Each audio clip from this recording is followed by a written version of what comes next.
everybody.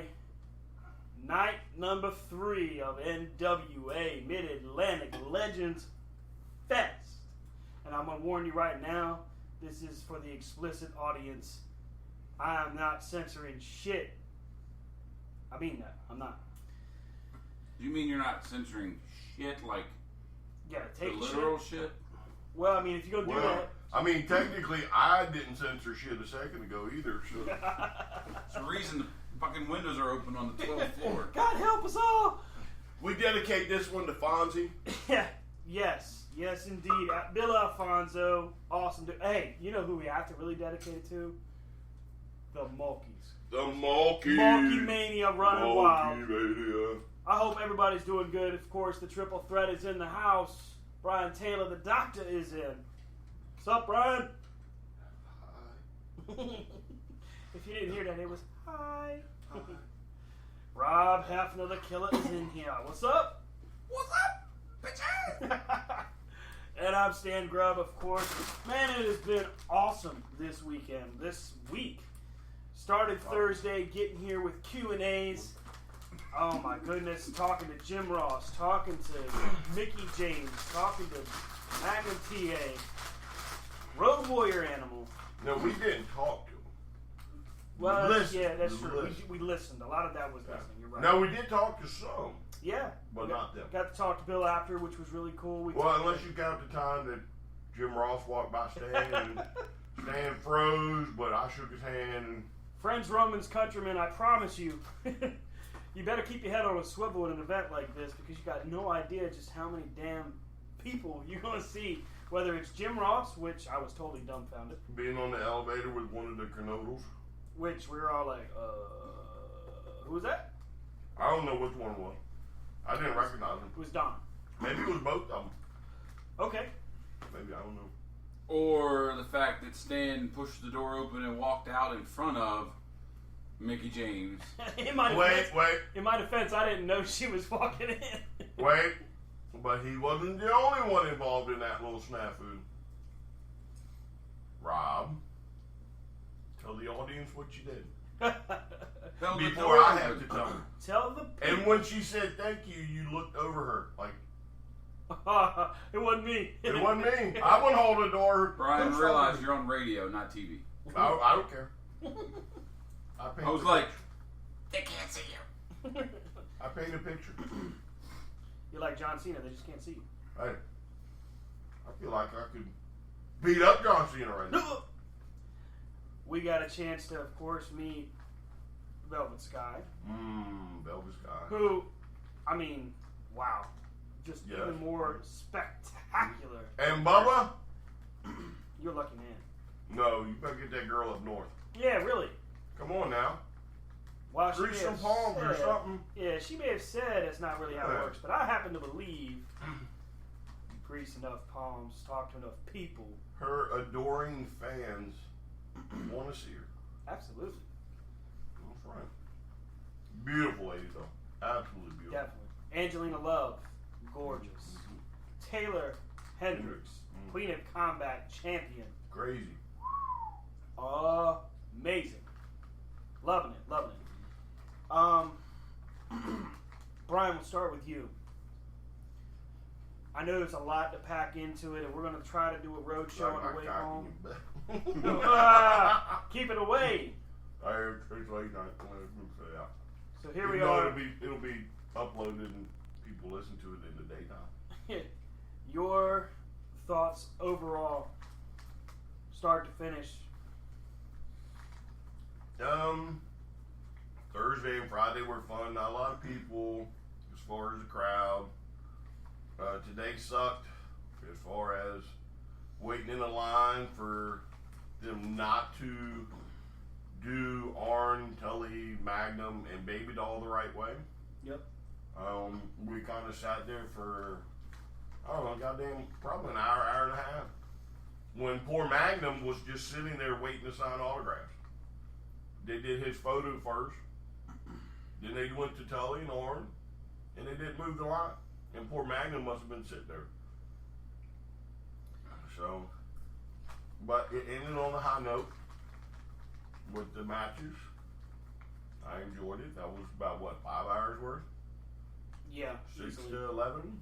Easily. Gosh. Solo Darling. Tremendous. Mm-hmm. Killer Queen. Tremendous. The Smothers Twisted Sisters. Sisters. Daughters. Daughters. Yeah. Daughters. The Smothers Twisted Daughters. It spells STT. STDs. Yeah. That's funny. They were really funny. Yep. There was a match between Ariel and I don't remember her last name and another lady named Kong. They did well. Wasn't Awesome Kong. Don't get it mixed. Then you had, what, Sun Young or something? Su Young and, oh, golly dang. What was the older woman's name? Mm-hmm. I wouldn't say that. She kicked your butt. Yeah, that was. I that strictly was mean in terms of veteran versus rookie. But the Undead Queen or Undead Princess, I think is what they called her, Su Young. And the tremendous Falls Count Anywhere match, anything goes. Mm-hmm. Then they went anywhere. They did.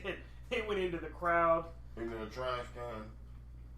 which was ridiculous. I mean, I there's men that can't tear it up that good. Yeah. That was But pretty they got to work on the weapons.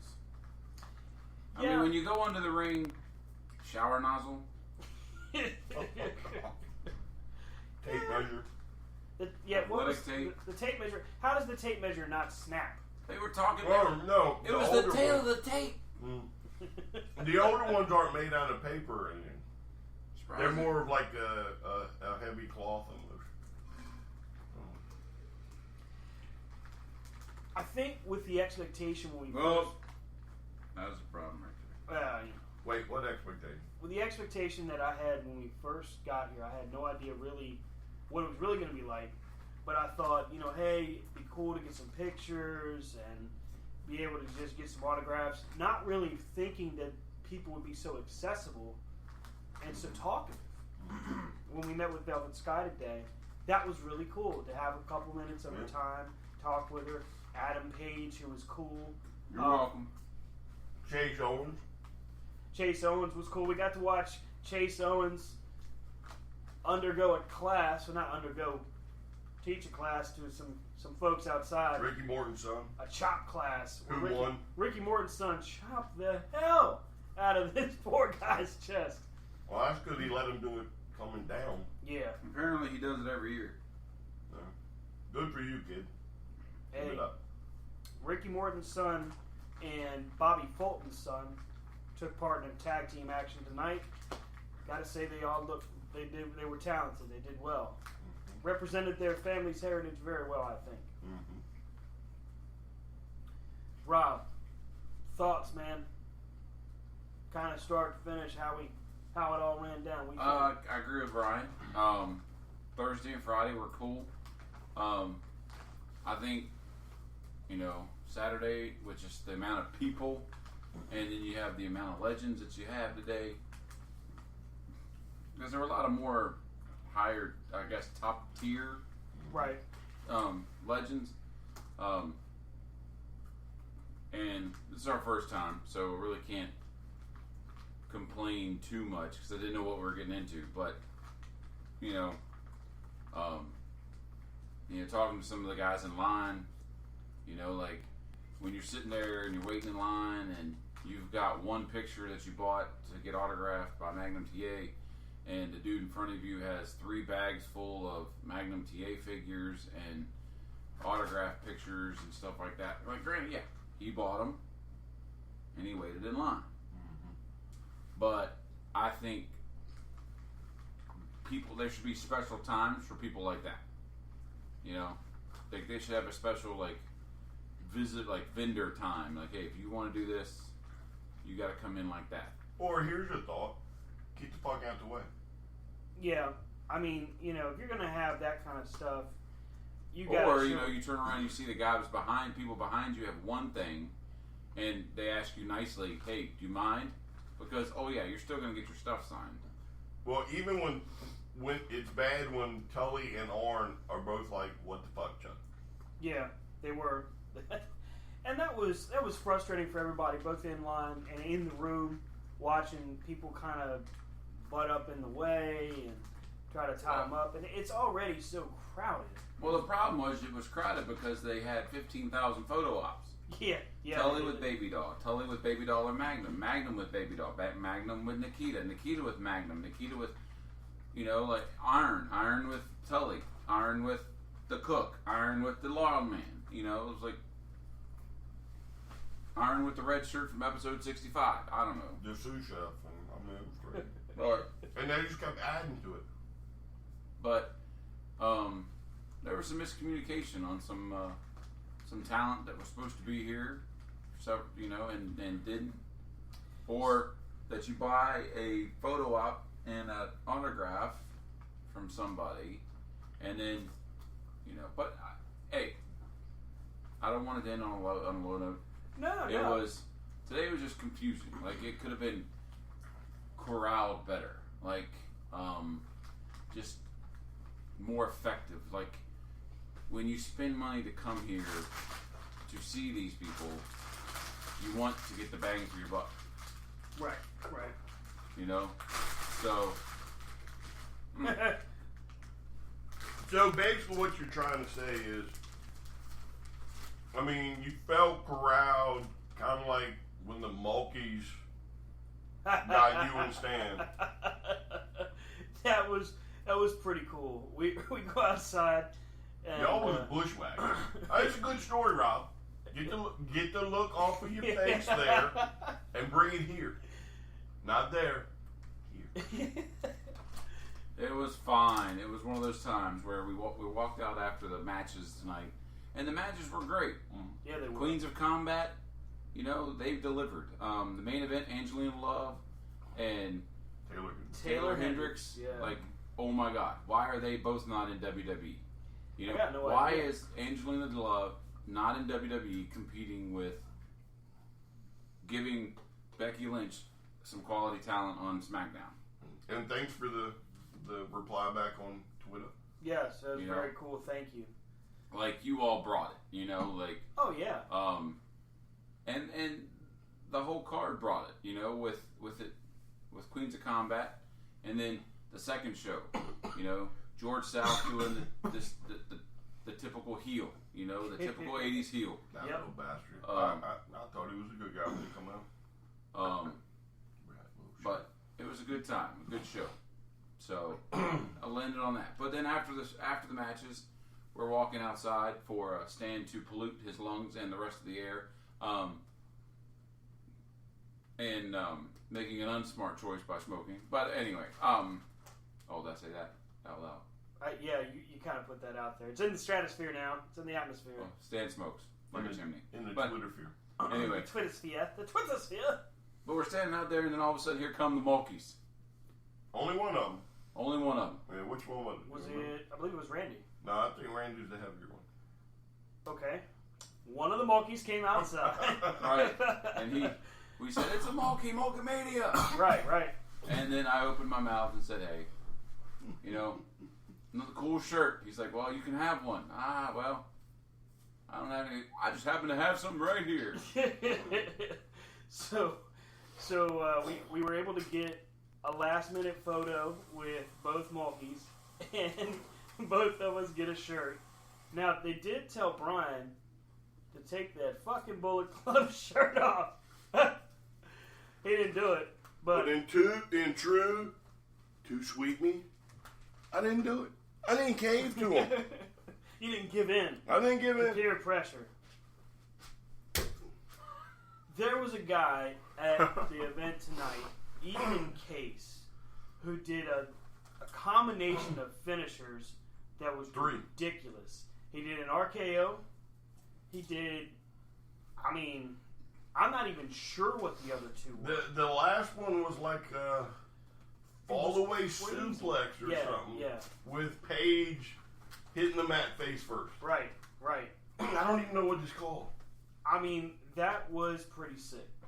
It was RKO, and then into a suplex position, and then in a fireman's carry position to end out the sequence. Now, how that doesn't end the match, hey, I'll never know. It's cool, but because out of Paige, Bullet Club. Well, yeah, but I said it. After it happened, I love me some Bullet Club, and congrats to Paige, but I don't understand how that is not a finisher. That was deadly. I've never seen anything like that. I don't even know how that kind of sequence gets put together. Like, where he came up with it, how he thought this. I mean, it was great. It was tremendous. Or to have somebody say, agree to it. Right. Oh, sure, I'll take 3 finishers back. And then when I say back-to-back, I mean, like, he didn't even let them go. Right. It was 1, 2, 3. It was like a ref's count. It was that fast. Mm-hmm. It was crazy. So, oh, wait. You gotta tell them about the super kick party. Okay. You gotta tell them. So, we had already seen Chase Owens, had a chance to talk to him a little bit, which was really cool. Basically, we're all outside. We were talking about that chop school, I guess.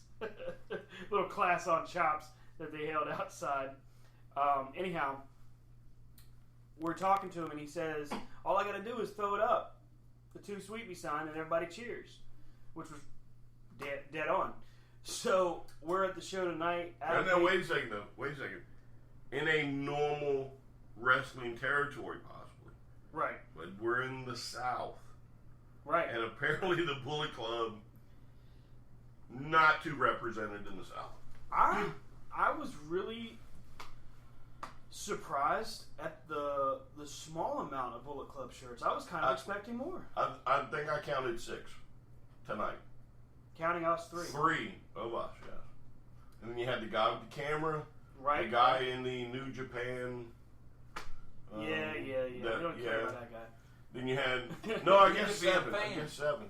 But maybe he's a fan. I guess there were 7. We care, buddy. We care. Yeah, we Bust care. your balls. Yeah, it was just Oh God. All right, so finish the story. So anyhow, Brian leans over and says, "Listen up." So, No. Do the first super. Oh kick. yeah. So the match doesn't even start. Paige instantly on the attack, hits him with a super kick. So of course the 3 of us in true Bullet Club fashion, super kick, and everybody in the crowd is just staring. It was cricket. Mm-hmm. But we didn't care. Right. Because damn it, that's Bullet Club. That's Bullet. We throw it up. That's what we did. So the match, of course, just like we said, Ethan Case and Adam Page, very cool. I think there's a bright future for both guys. I mean, Adam Page is already accomplishing an awful lot. Ethan Case, that guy can go. But you forgot the second one, though. Where we jumped up. No, I didn't forget. So the match is going back and forth, having a great matchup between the 2 guys. Sorry, I think it's funny as hell. Brian leans over and says, all right, here's what we're going to do. Next super kick that comes out, we got to hop up, stand up, super kick. Not like stand up, just jump up. Jump up, like bang, pop. So, here it comes. Boom, another super kick. Hits the ref in the mouth. Now, this poor referee takes a head to the nose on the outside of the ring before the match actually starts. And keeps going. Tough guy. Keeps going. Cleans himself up a little bit. Just keeps going. Then this super kick hits him in the mouth. Loosens a tooth, as we later found out. And busted his lip. Mm-hmm. So he hopped up. Super kick! And again. Well, I don't know. No, there was some giggling. Yeah. There was some laughing going on. People were in it this time. They were digging it. Not everybody. There were a few. And I don't know who's listening. I'm sure folks downstairs may have, because I know Jim Valley just liked our tweet. Thank you, Jim. I appreciate it. Hey, speaking of Jim Valley from PW Torch, did an awesome job this week with Q&As. I was really impressed. The last few days. And hey, dude, he should get a refund. All right, or at least because a side. According to him, he flew out here with, hey, he's gonna enjoy Legends Fest. Yeah. But hey, it's good pop for his podcast because every time he got to interview Magnum TA, Mickey James, how you doing? You know, Jimmy Garvin. Garvin. Didn't he do Animal. How you doing? You know, like he did them all. Yeah. But then he got to pop his podcast every time. So, which is great for him. I mean, I think... Hey, Jim, if you're listening, come on our show. Let's talk. Yeah, we had a chance to talk to him a little bit downstairs. Because you like what we like, Indeed. and together Oh yeah. we can Good take over the stuff. world. But anyhow, I don't know who all downstairs is listening, and all the fans that were at the show had a great time. It was an amazing show. It was an amazing show. It was a great way to finish off. Oh, go on. Because we're overlooking something. I'm going to touch on it here in a second. But you go on and finish your point. Legends Fest. That's it? Well, all right, so let me be the first to tell you. Mr. Action Jackson, yeah. Mike Jackson, is at 67 years old crazy good. I mean, he has incredible speed, and he did a suicide dive on that poor guy. Yes, right at the beginning. This sequence from Action Mike Jackson at the beginning of his matchup with Lockhart. Lockhart. Hey, Lockhart, by the way, we got love for you, man. Yeah, man, we were right there when We you were were. crawling We wanted to help to you the up. back. We tried. But you know what? It's okay. We still love you, man. Kind of. You're not weak. Kinda big time. Bro, we're there for you. But actually, Mike Jackson, I had never in my entire life seen him before. Never seen him wrestle before. As a matter of fact, and I don't mean this as disrespect, I just didn't know who he was.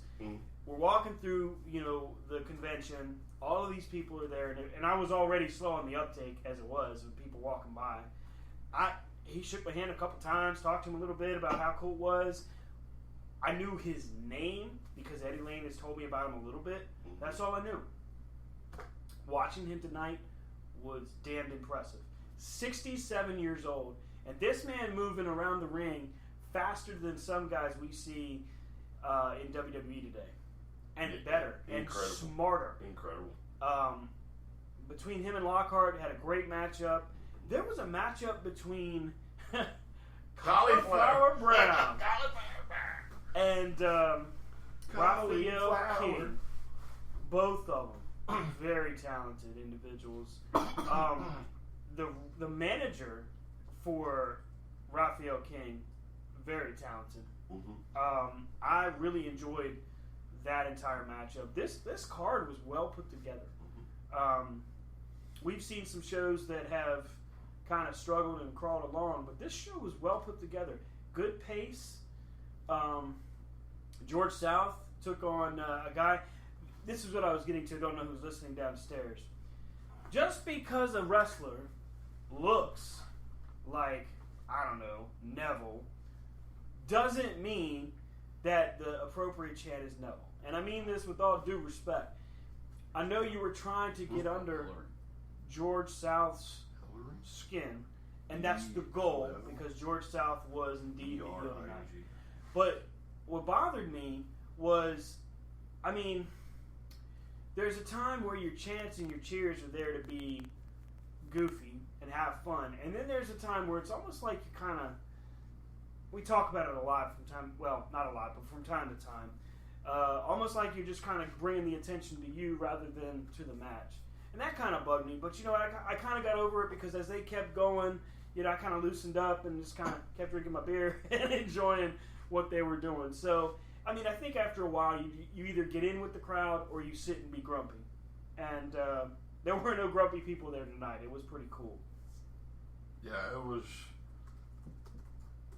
Again, it started and flowed so fast. Yes. You just forgot the amount of time. Even the Queens of Combat. Oh, yeah. Before you knew it, it was 2 hours and 45 minutes, I think, before the final bell rang. Yep. And it didn't feel like 2 hours and 45 minutes. No, it went by very quickly. Right. Because some of the Q&A sitting on them chairs, an hour in, you were ready to get up. And, again, with the guys going, it didn't feel like it. No. It moved so incredibly fast. I think that the Queens of Combat, from start to finish, what I noticed was that they all had an understanding of the psychology they were trying to bring out, the story they were trying to tell. Yeah, now again, some of the spots were a little rough, but you can overlook it. Mm-hmm. I think it was very well done. I tried to make it a point to everyone that we came across to tell them how awesome it was. I think it also it shows that Queens of Combat is a proven product. It's legit, definitely. It is its own product, and just like any other product, it kept the storylines that it has going within itself. Just because you've never seen it before, right. Like it's not that these girls have never existed before. No. So quite the opposite. Yeah. They kept the gimmicks. They kept the same storylines that they had. I mean, the whole Falls Count Anywhere match with the shower nozzle or blah blah blah. But yeah, I mean, and the thing is, like, one of the things I thought was cool about tonight was with both shows, you have, I mean, with the Queens of Combat, you have Legends of Tomorrow. Yep. Wrestling in front of Legends of Today. And to sit there, and you've got Tessa Blanchard wrestling Rachel Ellering. Yes.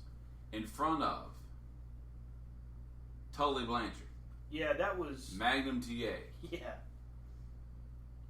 I mean, Jim Ross was out there. Jim Bob Ross. Caudle was out there. I mean, for the Legends to be sitting there watching the sport's future, and that's something we learned today. I did not know that Tessa Blanchard's lineage is not only No, yeah, not Tully, Yeah. but she has Magnum. That's a stepdaddy. And then when we had a chance to speak Holy with, moly. yeah, I mean the pedigree of that is pretty phenomenal. We had a chance to talk with Rachel Ellering a little bit. They were, of course, trying to get moving, get rested up for the night after working twice. Both girls worked twice. Yeah, because they did, they both fought in matches on the Queens of Combat show, and then they fought each other in the main show. But then I will say that one thing I like is that the talent is around. Like you can run in, like, oh my gosh, like almost all weekend, every time you turned around, Bobby Fulton was there. Yeah, which it was kind of cool. And he's just like, hey guys, we all know. Yeah, there were a couple people that we're not going to mention their names, but they were like, well, I'm sorry, I'm here because somebody's paid me to be here, and I can't talk to you. But, I mean, Rachel Ellering started talking. Yeah. And one of the cool things she said was, she's already got it in her mind that this rivalry between her and Tessa can go the distance. Yeah.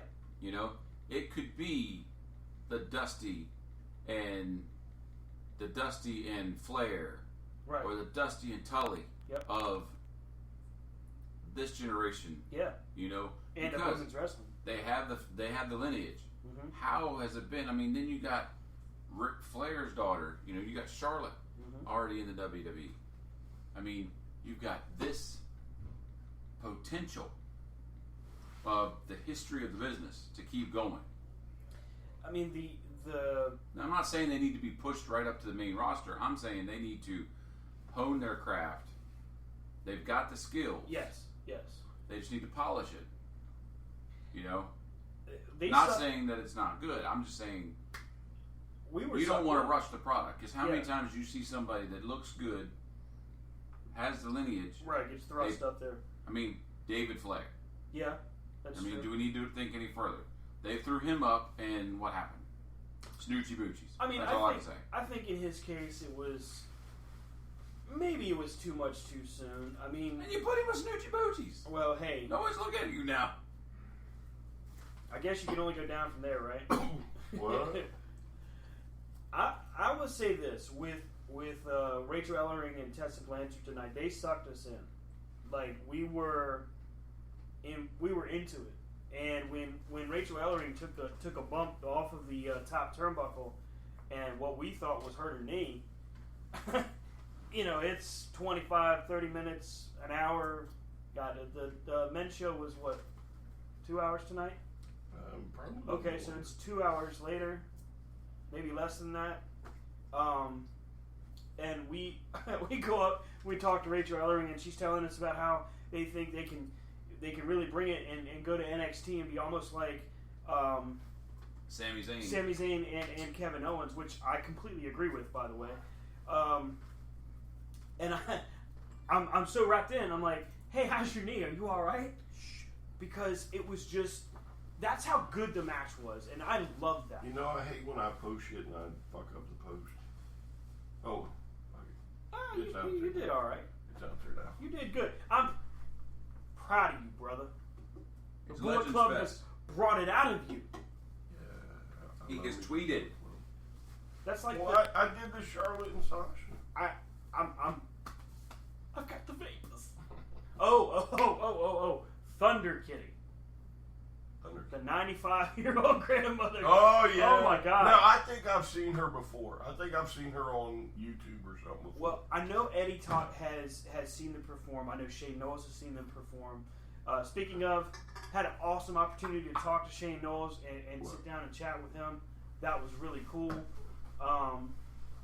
You know, one of the coolest parts of what we do is getting a chance to meet all of these cool different people. And yes, thank you, Miss Blanchard. We appreciate it. That's awesome. We appreciate the love. That's Rob putting it out there for Tessa Blanchard. And he's damn right on. Bright futures for Rachel Ellering and Tessa Blanchard. They should be on national TV soon, as well as Solo Darling. So for the record, yes, all you guys and gals out there, we start blasting your name in the Twittersphere. We're not stalking you. We're just showing you some love. except for you, Dan. We are stalking you. Yeah, Dan. Every twist and turn. And Bosch. I am Bosch. And, Bosch. Yeah, and Bosch, yeah. You know, that was pretty cool. That was probably the most fun, was being able to really see these different people and hand out cards, talk to people about our show. We gave some to fans. We gave some to we gave a lot to wrestlers and personalities. Yeah, Jim Cornette. We gave one to Sonny. We gave one to Velvet Sky. Mods. Yep. Golly day, man. It's hard to keep up with. We gave out so many. And when I put them together, it was really a last minute thing. Eddie's like, hey, you guys got business cards? No. But we were able to put them together. Great website called, this will crack you up, called Moo. That's where I got our cards. But they did an awesome job, got it done in a day and a half, had it to us by Wednesday before we left. Tremendous. I was really impressed with the quality of what they printed. I think it was good. Maybe next time we'll just make sure we've got the right kind of pen for it so we can write down numbers and stuff, because that was a bit of a botch on my end. Bodge. You Botch. bodged it. You know, who I would have liked to have seen is that dude from Botchamania. Matthew, I think his last name's Greg. Anyway, I know he goes to a lot of these types of events. That would have been cool to kind of meet him. We got a chance to talk. Awesome. Putting up the picture of Rob and I with the Malkies. Good deal. I love one of the things I love about doing live is like when I got Twitter pulled up and everything's just kind of coming in at once. Neat. So if any of y'all are downstairs listening, just say you're downstairs. Yeah. You know, give us a holler. We'll be happy to give you a shout out, of course. Or maybe we'll just go down there. Maybe we will come crash your party. It'll give us I'm old to where I don't really fall for peer pressure no more. But it's been 20 some years since I've had peer pressure. As evident by the Malkies. Yeah. They tried to get you to do it. That was funny. That was good. So we're here live at the University Hilton in Charlotte, North Carolina, NWA Legends Fest, just closing out this evening. Now tomorrow morning, Legends Fest has one more event. It is the roast, the breakfast for Ole Anderson. We haven't really decided yet if we're going to get a chance to check that out or not. Just kind of looking through different things. And next year, we definitely want to try to do this again. Our goal is to do the Hall of Heroes dinner which from all reports and all things that we heard was very nice, very good. And then, of course, the breakfast the following morning, which actually sounds like it could be fun, too. Golly day. Oh, gosh, there were so many different types of vendors there. There was Hotspots.com was there. Gimmick Tree Entertainment was there. George South had some stuff. South had a ton And of stuff. he had a really cool copy of a watercolor Oh, yeah. picture of the faces of all the Yeah. wrestlers from the 80s, and I thought it was really good. I thought it was really cool. Hey, you know who else was there? Was Joe Dombrowski from all sorts of different commentaries, whether it's a shoot interview, Ring of Honor. The guy was there. We gave him a card. Hopefully get a chance to sit down and talk with him sometime soon. The folks from T-Mart had a ton of talent there today and yesterday. Oh my goodness. Greg Valentine, Lex Luger, Nikita Koloff. Greg Valentine was there with somebody else. Yeah, Okay. He wasn't there for too my long. mistake. IRS, Bruce Beefcake, Haku, Ming, Henry Barbarian, Godwin, Warlord. Nikita Koloff. Henry Godwin, yeah. Warlord Barbarian. It was really cool. It's interesting to see. We talked about it a little bit last night in our quick 30-minute. It was interesting to see how some folks have changed and gotten smaller just over time, just due to age. And then some guys like the Warlord and Barbarian and Haku, Or Bunkhouse Buck. Yeah, don't forget Colonel Tom and Bunkhouse Buck. yeah, who look like they could damn well just hop right back up in the ring and knock somebody's block off, or just step outside and knock somebody's block off, depending. I still wouldn't mess with Ming. I know that's for damn sure. Hey, cool surprise was watching the Fulton kids come out and have their first match tonight. Bobby Fulton's two sons. The youngest son, tremendous amount of charisma, has a great feel for just how to react when people are trying to get under his skin. And I was impressed. His new favorite pastime is going to be beating up Stan Grubs. So his youngest son is on the top turnbuckle telling us all to shut up. Right in front of us. Right. So I said, you shut up. And I point my finger at him and everything. And he starts to come at me. Brian comes over and holds me back. It was hilarious. And these kids they definitely are on the right track. The sequence, charisma. yeah, absolutely. And the segment the sequence they had with Ricky Morton's son, I believe they said his name was Corey. I didn't catch that. I apologize ahead of time if I botched that. But anyway, tag sequence between them as they're working the arm, keeping him in the corner, basically cutting off the ring, which was tremendous. And that is exactly what good tag team wrestling is all about. And they did it very well. Ricky Morton's son did a great job, whether it was selling, working the crowd. He was very mobile. I think he and the youngest Fulton were a little bit maybe too fast. I think there's just too much Pressure? Yeah, Well, not really maybe pressure. I just think the age difference, maybe the skill level was. Could have been, but they still did a tremendous job. I mean, it was just But Fulton's kid didn't get in there acting like he was scared. no, he was definitely not scared. He was not intimidated. Neither one was intimidated. Which Ricky is Morton's great. boy's got a good future ahead of him. I think so. He's got a good look to him and a good attitude. And it was cool because the crowd, again, when you get sucked into a good event, that's the best. People chanting rock and roll, people chanting for the Fultons. I mean, there were two different spots there where he grabbed somebody's belt and tried to sneak up the ramp or the steps to go hit one of the Mortons with it. Tommy Young, that's right, Tommy Young was refereeing the main event. That was super cool. Tommy Young stops and grabs the belt, takes it back to the fan that he took it from. So then the Fulton boys have the ref tied up with the Mortons. So Bobby Fulton goes out and grabs the ring bell, the bell ringer, the wrench, and proceeds to bop an old Ricky Morton on the head with it, choking him out with it. It was a real old school feel. It was very cool. Hey, speaking of old school, we talked about Mike Jackson. How about doing the old school from all four corners? Oh, wow. This man walked the tightrope from corner to corner. And then on the last one, the last rope, he strutted. That's right. A flare strut. That's right. On the top rope. I mean, damn. Just awesome. This has been so much fun to just sit back and just take in all of these different kinds of things. Hell, I even got a chance to get Jim Ross's barbecue sauce. Well, his mustard and his chipotle ketchup, which I look forward to trying. And I guess if they're empty, I have to clean out the bottles very carefully. I don't know how I'm going to do that. He autographed them both, which was really cool. Golly day. Autographs. We got a ton of autographs. We got a great amount of pictures. Brian, I believe, has secured how many signatures on the television title? 1, 2, 3, 4. 1, 2, 3, 4, 5, 6, 7, 8.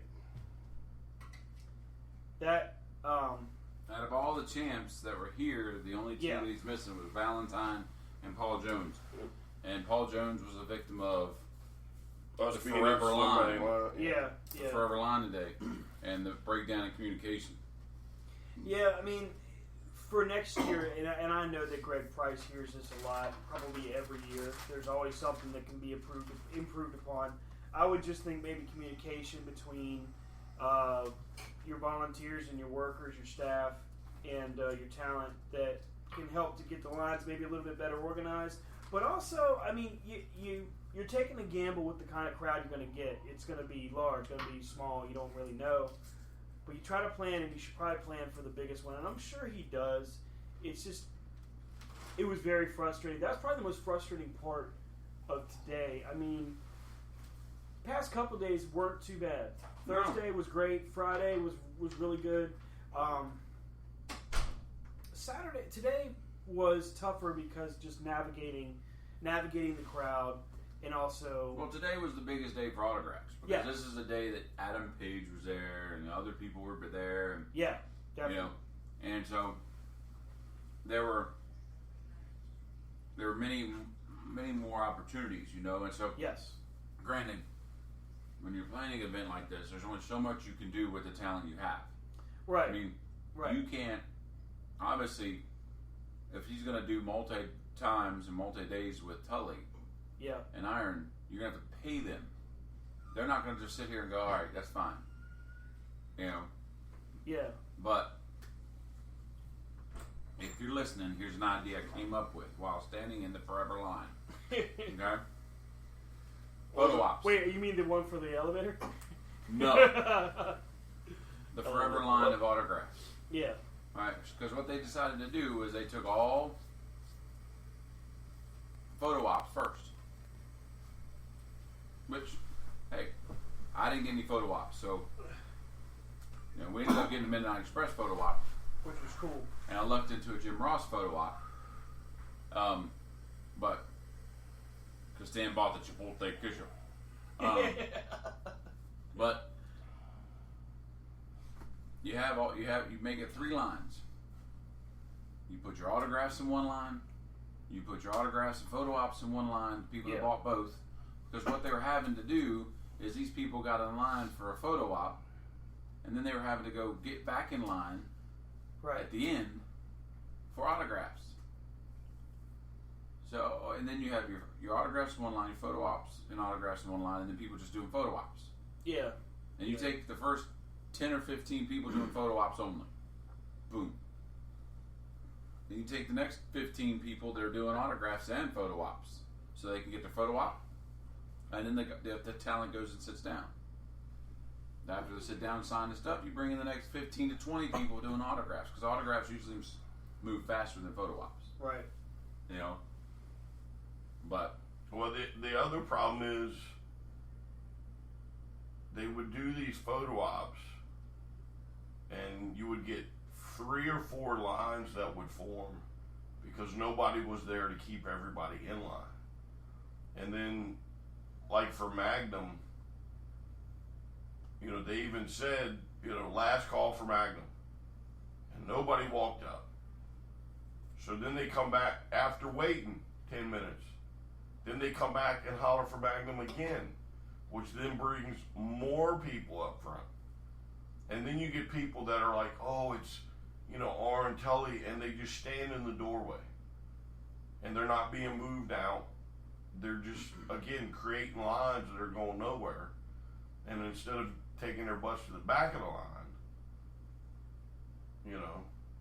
they were allowed to just stand there. Yeah. And again, poor Magnum, all right, sat there. And I'm not saying this, for no other reason than he probably literally sat there with nothing to do for probably a good hour and a half. I think they were trying to. I think their goal with Magnum was they were trying to help him be relaxed and just enjoy himself. Sure, I got that, but why make him sit for an hour and a half? That's. If you do the photo ops at Magnum, all right, and then you take a section of the ballroom that they were setting up right for the ring, you put a line of chairs blocking people from walking over to where the ring was, and you put Magnum right there at the table. You take him out the back door from where he had the photo op. Yeah. He can come right around the corner, and then he can sign autographs. So anybody who's got a Magnum autograph, boom, can be done. Yeah, and to me, it's not just because. But they could have been doing the same thing while they're doing all the Magnum and Tully. They're doing all the Magnum and Tully photo ops. Yeah. Iron could have been in that room. Yeah, and again, it's not just because it's Magnum. It's the simple fact that you made somebody sit there with literally nothing else to do. Yeah. Well, plus, getting back to what you guys brought up, there's dudes with 55 to 60 different damn items for them to sign. Yes, they bought the autographs, so certainly they should get them, but that could have been planned ahead. You don't see 50 to some odd autographs for one guy and raise an eyebrow. Yeah, they're not being bought for enjoyment. They're trying to turn a profit. Yeah, and that's where, like, for us, I got no intention of selling any of the stuff I got today. Good, because half of it says to stand. Exactly. For that reason.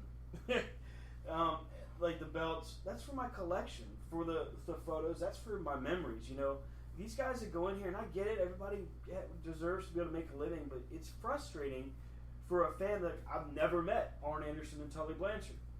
I wanted photos because I wanted to meet these people. And right. That's what I wanted. So to see somebody, and the one guy that was in front of us that had a ton of stuff, very nice guy. Well, now the older guy was. It was the other guy. His partner, not so much. Yeah, but and so most of the fans that we ran into this week have been great. Mm-hmm. But there's these guys that, like, I don't know. Maybe it's just a personal thing. I just don't dig that. I don't think that's the time to do that. Now I can see the older gentleman might have been a fan, but the other guy wasn't even alive back then to know the true enjoyment that some of us had, as kids. The NWA territories, especially the Crockett's, for me are such precious. Because again, it's not like now where I can just be sitting, Raw's on. I got TiVo. I don't have to sit down and watch it. Right. But back then, you watch what was on. Well, not only that, but it didn't matter what, and you could probably ask plenty of fans. It didn't matter what the hell was going on. Yeah. When CBS went to wrestling, you stopped whatever the hell you were doing, and the entire family joined. Yeah. And again, it's just like Magnum said, you had storylines that just literally drew you in to where, as a fan, you became so frenzied. The memories have yet to leave. I can remember the Horsemen jumping Dusty. I can remember and the sheer horror of hearing about Magnum TA's car accident. Yes. And then eventually them saying he's never going to wrestle again. and you knew as a fan, even as a kid, that was something special Yeah. that you're never going to get again, but yet nobody can take it from you. Mm-hmm. But it's just little ass wipes that, again, they probably cared nothing for these guys like some of us do. Right. They're just trying to turn a profit. Well, and Get your ass to the back of the fucking line and let the ones that actually cherish these people go first. Well, see, my issue is one that, but another thing is, I didn't get a chance to even talk to Iron Anderson. Right. But because this dude was in front of me, with all this shit, to finally, the guy's running the autographs while this guy was finger fucking his bag to get all his shit out. That, Yeah. you know, the guy running the table's like, all right, come on. Well, by that point, Iron's already frustrated. Yeah. Because Yeah. he's got, and he sees the guy Yeah. with a stack more shit. So then he's got that. Well, then I didn't buy Tully Blanchard. Next year I might buy Tully, but I had Magnum. Well, then I get to Magnum, and heck, I'm so frustrated at the other dude, I couldn't enjoy meeting Magnum, a fellow Virginia boy, And again, if who I would say needs to go into business reading audiobooks. No, Magnum just has that voice. Oh yeah. I mean, I don't like- disagree. His speech at Hall of Heroes, people are still talking about it. I mean, other wrestlers should get him to narrate their books. Yes. You know, and this isn't to say that Greg Price specifically did a poor job. This was just Well, I a don't- situation that could have been organized. I People don't. I took think advantage- that's the problem. People It's took not advantage him. of the situation. It's Yes. not him. Very much It's so. the guys at the door. It's Right. the drunk guys that just walked up in there. Because I'm not kidding you. When you were off doing your thing, me and Rob were maybe 6 people from the door. And you had people that would come from other directions and just walk right in. Yeah. Or they would sit at the door and stop. And so they would get taken care of first, Yeah. you know. Because If they basically had they it. just cut up in line. Yeah. Right. And it's not right because, you know, again, let's take Magnum. Magnum was going to be bigger than Hogan. I'll say it right here. He was going to be bigger than Hogan. Because he was going to take the Crockett's to new heights. Yeah. And, you know, again, you can go back and watch film and everything that's been said. He was the South's Hogan. He would have been bigger than Flair. He would have been bigger than Dusty. And he said it himself in today's session. Had he gone on to do what he wanted to do, he would have loved to have faced Hulk Hogan. Mm-hmm. Oh, and not only that, but he said it was in the works. Yep. I don't know when. He didn't say, but he said it was in the works for him to take over. I remember being really heartbroken when I first saw Magnum TA's. It was from Starrcade. It was the I Quit match. Mm-hmm. But when I saw that, it was like a month later, the car crash. Because I saw it on VHS, so I don't even know how long that had been on tape before it happened. And to me, I think looking back on it, you know, after knowing the business a little bit more than I do, I mean, granted, I'm not going to say I didn't know the business at all, but to me, as a fan, watching Magnum drop the title, drop the U.S. title Yeah. to the Russian, you know, was like heartbreaking. Yeah. But then, thinking back on it now as a fan, that was him passing the torch. Yes. You know, Yes. that was him saying, all right, I am now done with this title. Yep. I'm moving I on. will now start on this one. Yep. Unlike nowadays in the business, where one day somebody's fighting for the world title, they lose at that pay-per-view, and boom, now they're all of a sudden number one contender for the bathroom championship or whatever title they have. Right. You know? I mean, you know, again, I know by talking to y'all that y'all may not have seen as much as the Crockett territories that I did. Yeah. But there were literally riots in stadiums. I mean, you go back and you find the footage of the cage match with Dusty when the Horseman broke his leg. Yes. And the Horsemen have said it took them an hour to get out. And you can look at the footage, and there's no more barrier. The crowd is at the cage, Yes. trying to rip it down. And that's what really aggravates the shit out of me, is when you have a guy who not old enough to know this. He's not old enough to experience it. Sure, you have the network, but it was different being there, and seeing it live. Yeah. And it just literally makes me boil Yeah. whenever it happens. Because you know it's going to be put up for sale. I said it on Twitter last night. I can't say it enough. One of the coolest things about this whole thing is to be able to, I call it fanning out or marking out, whatever. I'm not a big proponent of the word mark. I don't like that, but I think this was an awesome opportunity to just be a fan, man, and just enjoy everything as it happened. So many cool people that we saw.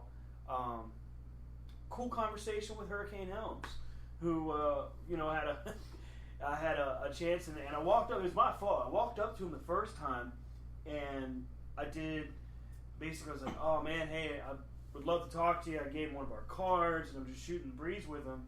And here I've got his ticket in my hand for an autograph and a photo, and he turns, I turn, both of us go our separate ways, and I'm like, "Oh shit."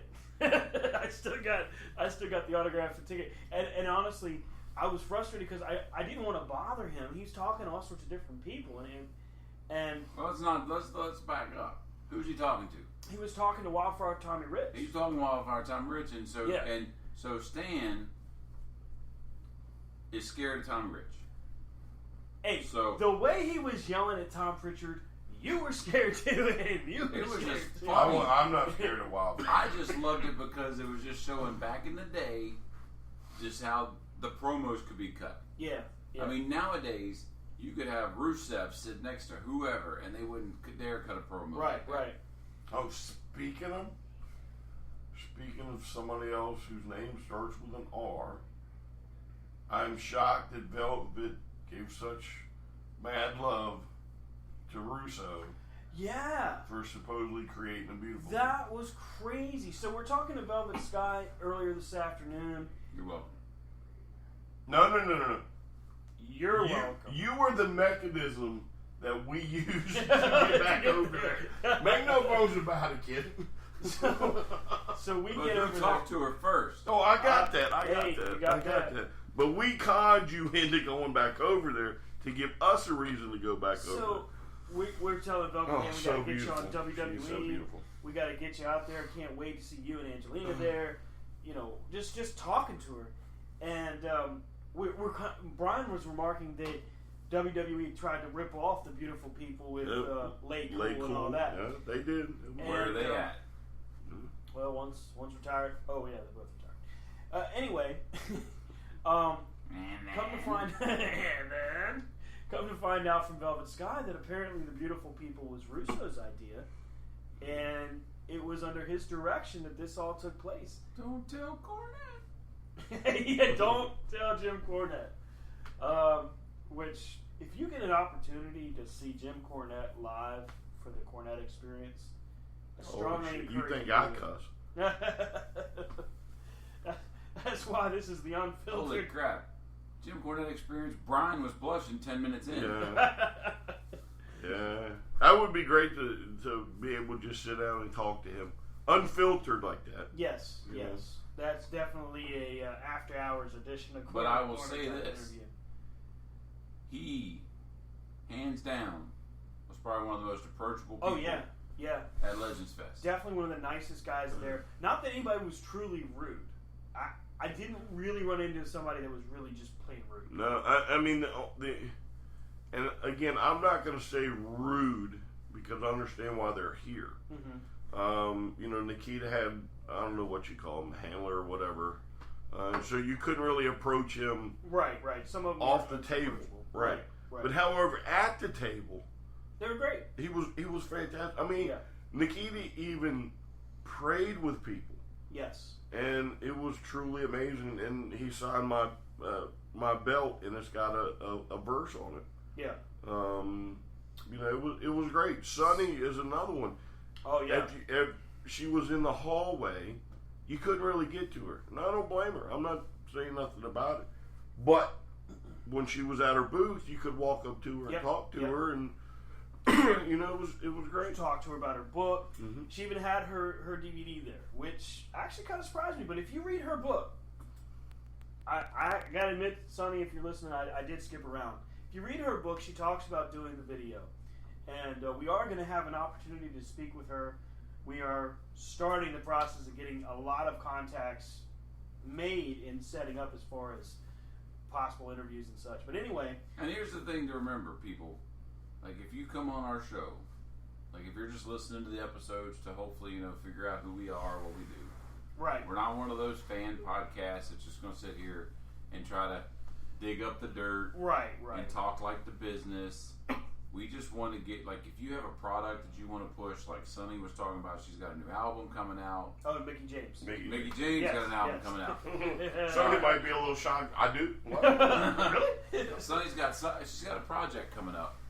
She just released her book not too long ago. I know she's working. She's got a ton of stuff going on. Right.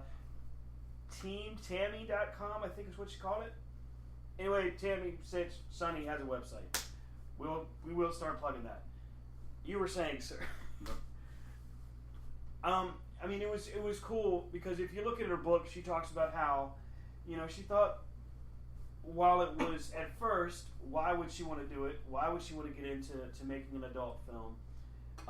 It really became a why can't I do an adult film? Which is a lot about self-esteem and self-respect. I give her respect for that. I mean, it's not necessarily something I'm going to buy, but I have to respect. He bought 4 copies. Okay, anyway. But what I'm saying is, I have to respect that because it takes a lot of guts. Well, see, she's, in my opinion, say what you want about whatever, but whatever. She took some steps in her career. Yep. At certain times, the right step or the wrong step, but she owned it every step she took. That's true. She has never deflected, and that I respect. I mean, she had issues in pictures and things pop up, so she owned it. Yep. She's like, wait a minute, if someone's going to release something, I'm going to do it the way I want to do it. Right. So. But it's interesting, the rise and the fall of her, and then the rise again. Yes. And will she ever be to the level? But the thing is, she's the first diva. She is. It's something nobody can take away from her. Exactly. She's a Hall of Famer. It's like Hulk Hogan. Say what you want about Hulk Hogan. Right. But the trillionaire Hulk Hogan. I mean, the trillionaire that won trillions, but then the company went bankrupt, and he's never going to get his money. You should just call it Hulkamania Media and just run it.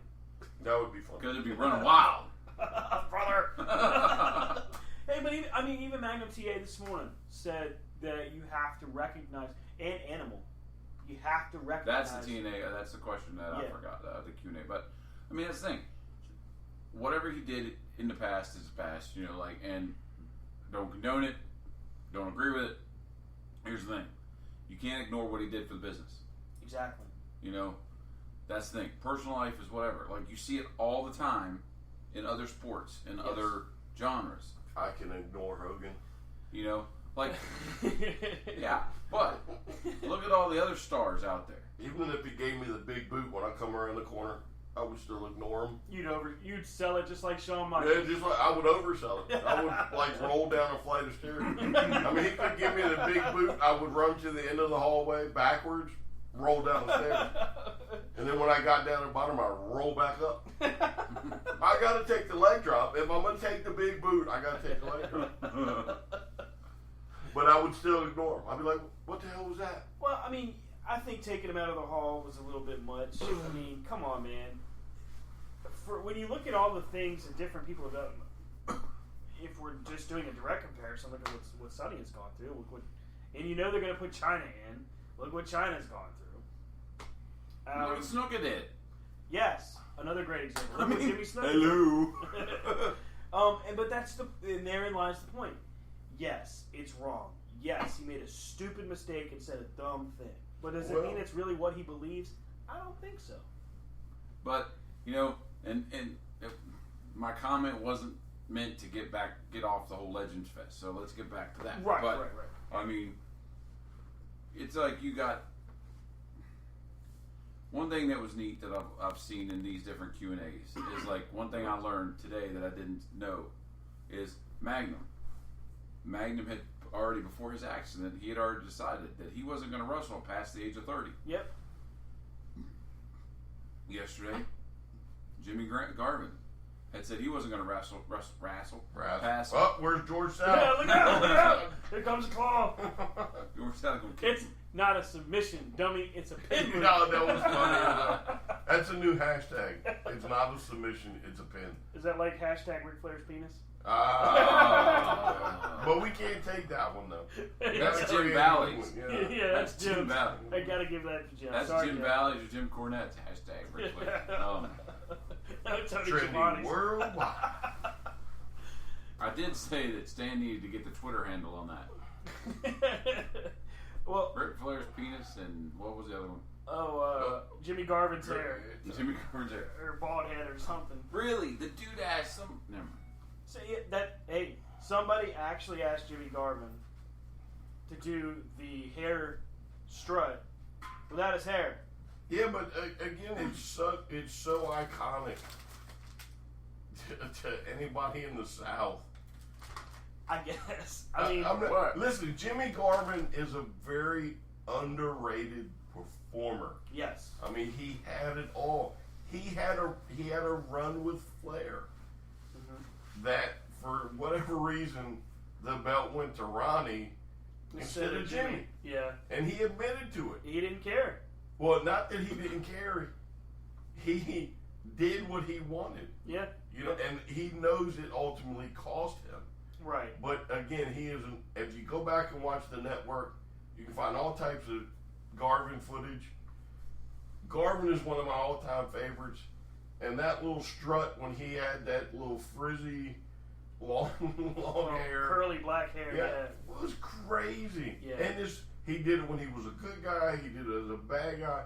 And when he came out, he was going to do it. And again, a lot of people have these little, it's like Austin in the 316, or the what? Yeah. You know what I'm saying? What? How you doing? There you go. It's like that type of stuff that we see today. But he was doing it in the 80s. And he may have been one of the first ones, besides Ric Flair, to have, a signature a strut. signature, yeah. And, even when I got to talking to him, I talked to him for a little bit, because he flies planes now, which is truly amazing. He's got all types of licenses. He's got instruction, he can teach people and everything else. And I asked him, I said, when you land the plane, do you ever just come out the door and do the strut, even though you ain't got no hair, just to see if anybody pays attention? And he was like, no, most people don't know who I am. And I'm like, how do they not know you? Well, I mean, he doesn't. But think about this. This is your captain, Jimmy Garvin speaking. You should be like, whoa! Let me off this Jimmy thing. Jam! Yeah, let me off this thing. He doesn't like Jimmy Jam. But the thing was, he was another one of those guys like Magnum. Like he truly was setting himself up for the later in life. Yeah, like, for his future. He knew that when he had said, "I'm not going to wrestle past the age of 40. I'm done."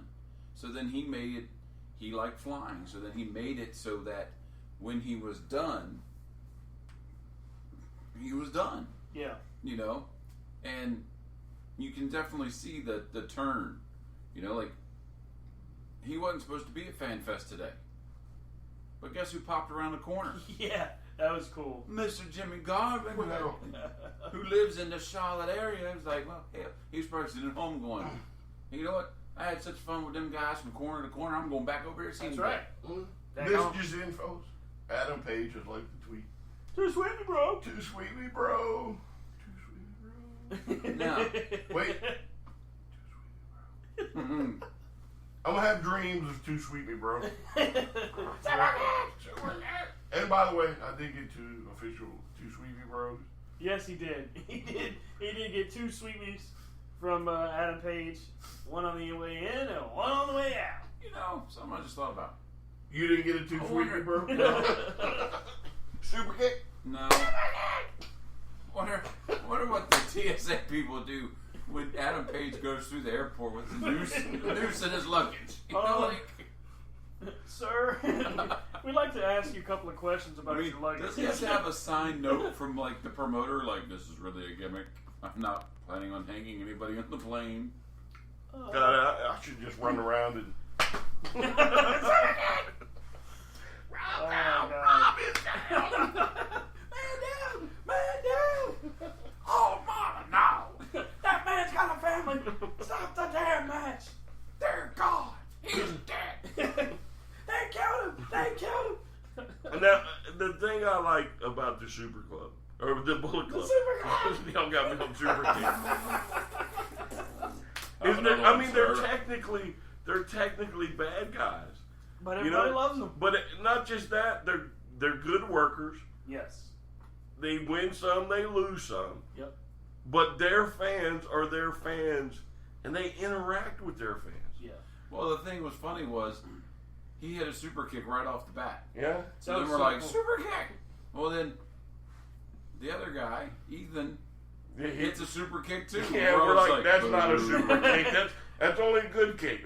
Maybe that's not a moderately okay kick. Maybe even a savant kick, but not a super kick. But then we got everybody looking at us.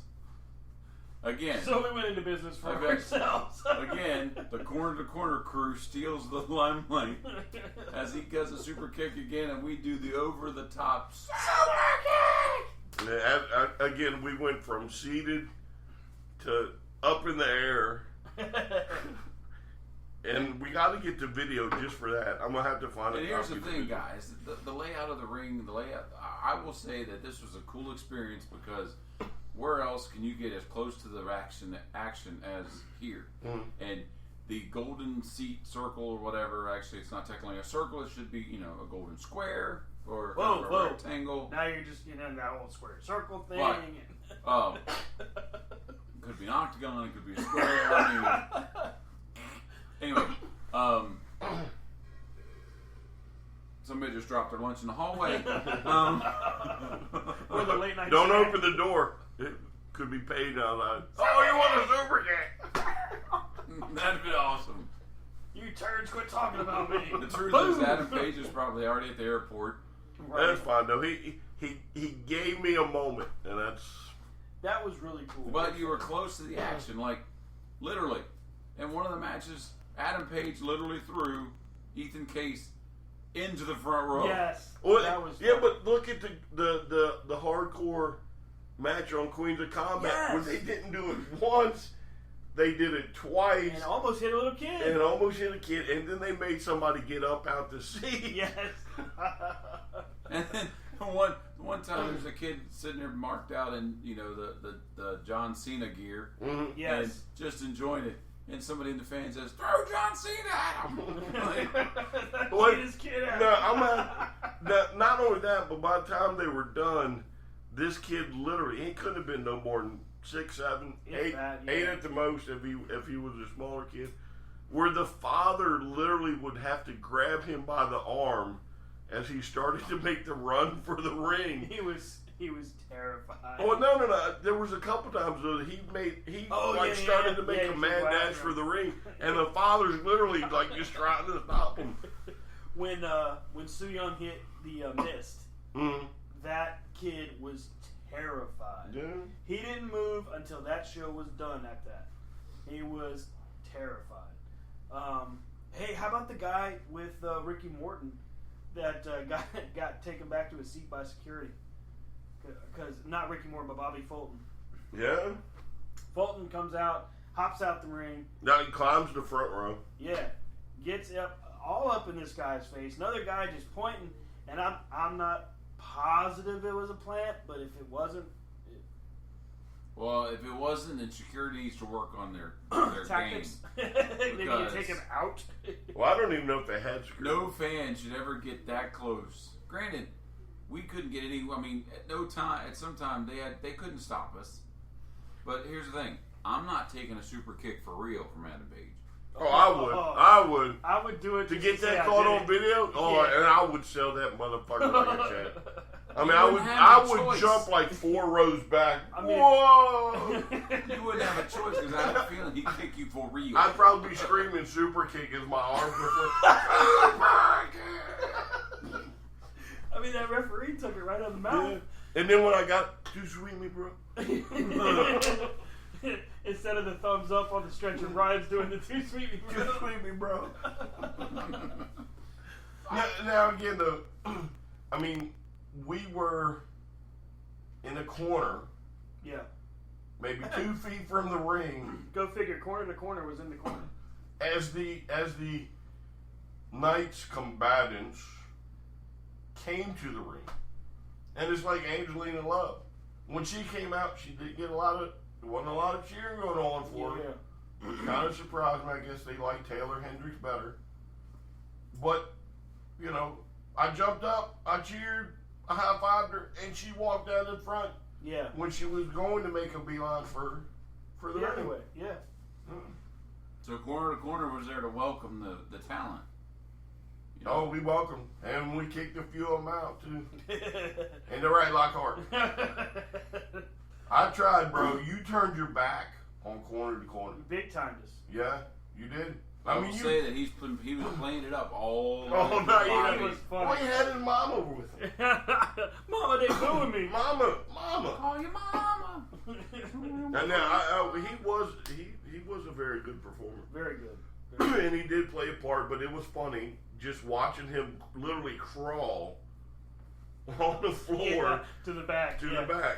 Yeah. And then tell us we weren't cheering for him. Why weren't you cheering for me back there? Yeah, you were right in front of us. We were trying to help you. And he wouldn't take a hand. Yeah. He wouldn't take our Wouldn't take- hand. That's a shame. Not cool.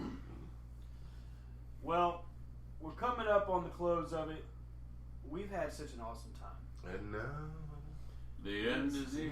Oh, and that was a cool thing. Last night, Yeah. Bill Abner. Yeah. Bill Abner's show was cool. Because, I mean, Bill Abner is Jim Ross has a show, Jim Cornette has a show, Jake Roberts has a show. Their shows consist of them coming up and they have a set spiel that they're going to talk about. And then they take questions from the audience. I think Bill Abner's show was cool. Yeah. He talked about a little bit of things. But I think it was just Bill Abner. Hey, Bill Abner's retired and has nothing to do. Wait. Wait. What made the show cool Yeah. is when Mr. Rob Wrestling Hefner 2. became Mr. Wrestling 2 and got to put the mask on. That was awesome. And Not just an actual mask but not just with somebody's sweat in it. he was possessed Possessed. by the spirit of Mr. Wrestling 2. Out of For the a 4 of moment- them up there, For a moment, Rob Hefner was gone. Ultimo Dragon, And Mr. Wrestling 2, complete with the Rey poses, Mysterio, yes. was there on stage. We witnessed it. We Yeah, witnessed we a did. live possession, a We did. demonic possession. Yeah. That It was great. awesome. That Hey. was so cool. It was great. But I mean, that's the thing. Like, he opens a suitcase and he pulls out Ricky the Dragon Steamboat's jacket. And he goes, "Yeah, this is Ricky Jamback," yep, and throws it down on the ground. He pulls out Hulk Hogan's headband Yeah. from when he won the world title. Let somebody try it. And then he's like, he puts it on the ground. You know, like, he's like, "Here's a championship," and puts it on the ground. You know? Yeah. But it was just like history in Yeah. the making. Like, he had a contest to win this fake belt that he bought at the dollar store. And he had kids put on a singlet that was Taz's Not just, singlet. I was just saying, not just any singlet. You know, an actual Taz singlet. That An had autograph. writing Yeah. and autographs on the And he arm. looked at the kid saying, "Hey, don't break it. That singer's worth $500." But it's like Bill Abner does a show that he can go around and show, "Hey, look at all the cool shit I have." Then, "Oh yeah, and I want to sing." Yeah. You know, It was- he comes out first in a mask. And, You don't know that's him. That was funny. Well, We don't know. For He sure. almost went. Whoever the masked person was sitting in people's laps. And he, and he went for Brian. And they went to Brian, and as he was singing, he goes, "No." He keeps on walking because Brian didn't tell him no at first. He was going to him, and then he goes no, and then Brian's like, yeah, no. Oh, No. Because Bill, we Bill, have this on. We have a picture of this. When Bill. he is standing beside me, I am trying to jump in the Rob's lap to avoid him jumping in my lap. That was awesome. Bill Abner's going to get in Brian's lap while Brian is currently in the fetal position, sitting up. Mama, no! And we'll put it out there. I will not. I will cover my man's face. I should have just grabbed him and thrown him down. It's a show now, buddy. You'd have broken a poor man in half. And as Jim Valley said, hey, who knew that Tony Schiavone was so damn hilarious? Who knew Tony Schiavone was no longer getting paid by the Turners? Damn. Thank God there, because if not, Monday, buddy, we have an awkward conversation. Yeah, he'd be fired. And he's right. $2.4 million. Turner was stupid to let the library go away for that cheap. But because of that, we can see it for $9.99 on the WWE. Only a fraction of it. Yeah. Well, here's the thing. I don't think, all honestly, I don't think Ted Turner had anything to do with the network being sold. The library being sold. At that point, the problem was the company got too big. Ted Turner wanted wrestling. He wanted WCW. But the problem was Ted Turner was also in love with his own ego. Yeah, it was. And hey, if I can own half of the world conglomerate of media, I'm going to do it. And if I can interject for a second while we're talking about a video library, it was broke to us exclusively that some little jackass down in Florida was given the Mulkey video library of their matches to make a recorded by their mama. Yeah, and you stole them. There's a special place in hell for people like you. You should be ashamed and return it. It's dirty. And if you know who this person is, you let us know. You rat them out. And we'll out them.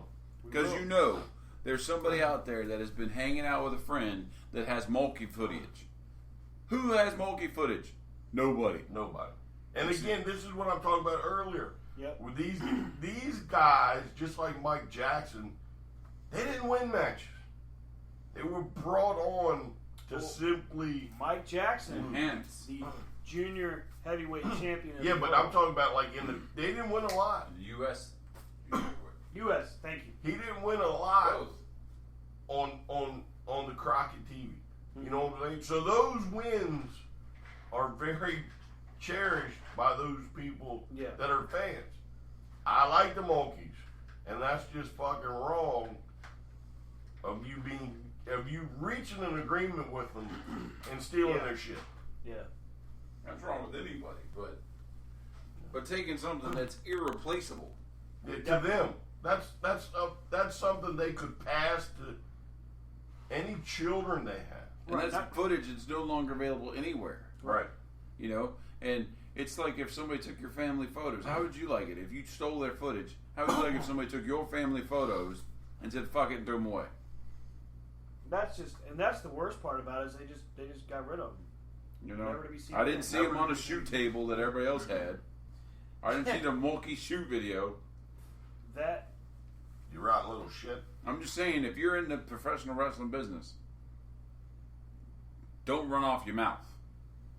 Just go and give the tape. Because a couple companies are going to have that DVD for sale for the rest of your life. Yeah, you go run your mouth off about Vince McMahon, that's one thing. Oh, hell, it ain't going away. We saw so many different shoot DVDs there. And you name it, some dude was on it. It didn't matter who you thought it might be or not be. Everybody had a shoot Everybody. video. I mean, it was crazy. But all in all, I swear, I think they had a Tommy Young shoot interview. You know what? I think they actually did. Now, for the record, we're not in the shoot. No, and we were talking about that earlier. That's not what we do.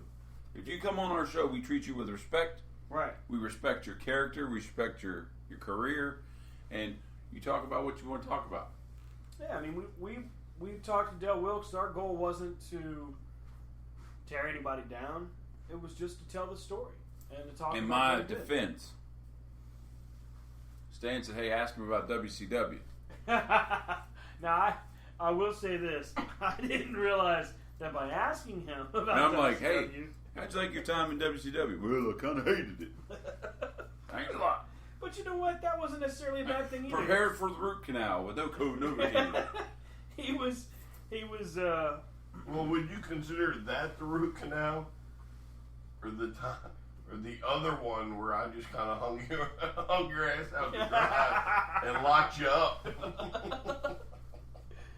That was shitty. I'm gonna let you know now that was shitty, and I should have done it because you got pissed. Okay. You didn't get pissed over here. You got pissed over there. Well, I was And you over know there. it's okay. It's okay to be pissed over there. But I wasn't over here. I was over Don't there. be pissed over here. No, because Be you're pissed over over there. Right. You're over there. over there. Oh no, I'm not. All in all, this week has been awesome. I have enjoyed every single damn minute of it, with the exception of the line for the elevator because that just sucked. But even that was kind of funny. Not for the people on that last elevator.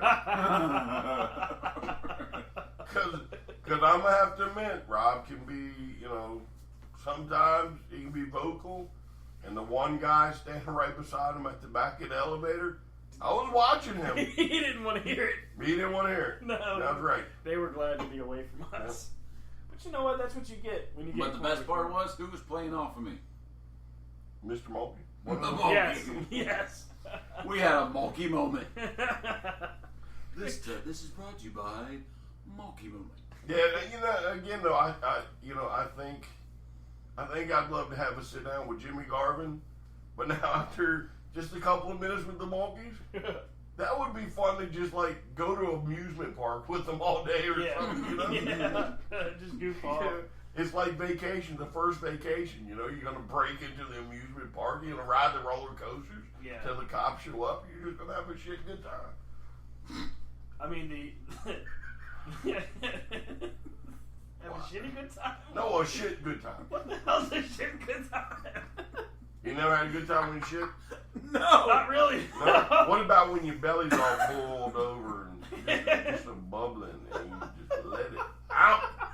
As Brian's rubbing his bare belly. I didn't rub it. I'm just belly. making the motions, I can't help it if I feel better for myself after a good poop. Here comes a big one. Push! Oh, dear Lord Jesus. Bear down, honey. Bear down. It's coming. Well, I'm glad y'all's got your little catchphrases because y'all gonna be screaming them tonight here shortly. Bear down. Because the Mickeys should be coming into play around. Rob, don't forget your Lamar's breathing. Here's a Pella. You just go and bite on this. As everybody in the internet radio world will now have incriminating It's stuck evidence in if their something brain. happens to anybody on corner to corner. But y'all aren't gonna know. Again, y'all are gonna wake up with a little butthurt. You'll be like, well, did he or didn't he? It's kind of like the interview with Paul Heyman. It's kind of like the interview with Paul Heyman he had not too long ago in the Heyman Hustle. And he was talking about the streak. The 1 in 21. And he said, was it a work? Or wasn't it? And he said, well, if you're Vince McMahon, what are you going to do? If Brock Lesnar decides to just go out there and throw The Undertaker around and take it from him. Yep. What are you going to do if you're Vince? Not a damn thing. Not a damn thing. You're going to push him as, Yep. The man that conquered the street. Right. So again, now there's an urban legend. It's going to be kind of like y'all's butts in the morning. Whoa. Did it or didn't it? Because goddamn, somebody going to Either way, you cleaning up the mess. Somebody's getting an elbow somewhere tonight. Either way, you clean up the mess. And every time we joke with Brian, it comes back to Yeah. Damn, somebody's getting butter. look at how big that 2X is. These must be fucking Japanese size. What the fuck? Jesus Christ. The comments of Brian Taylor are not those of Corner to Corner, Beyond Ringside, ProWrestling.net, or any other sane person.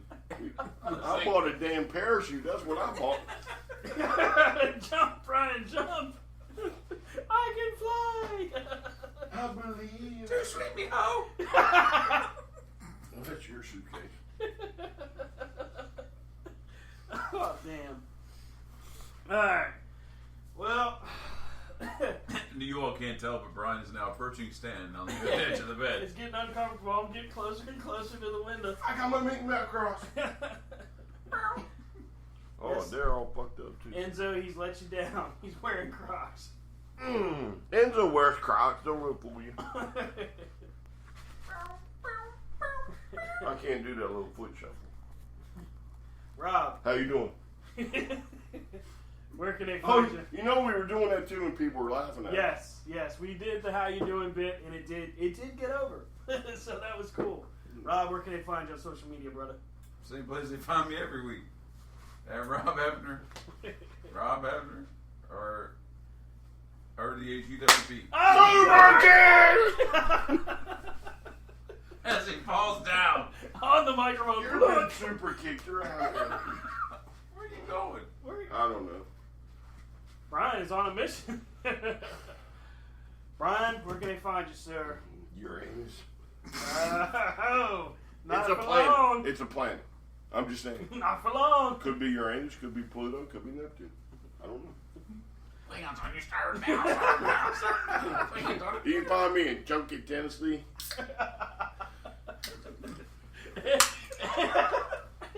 You go see the School of Martin in Trumbull, Tennessee.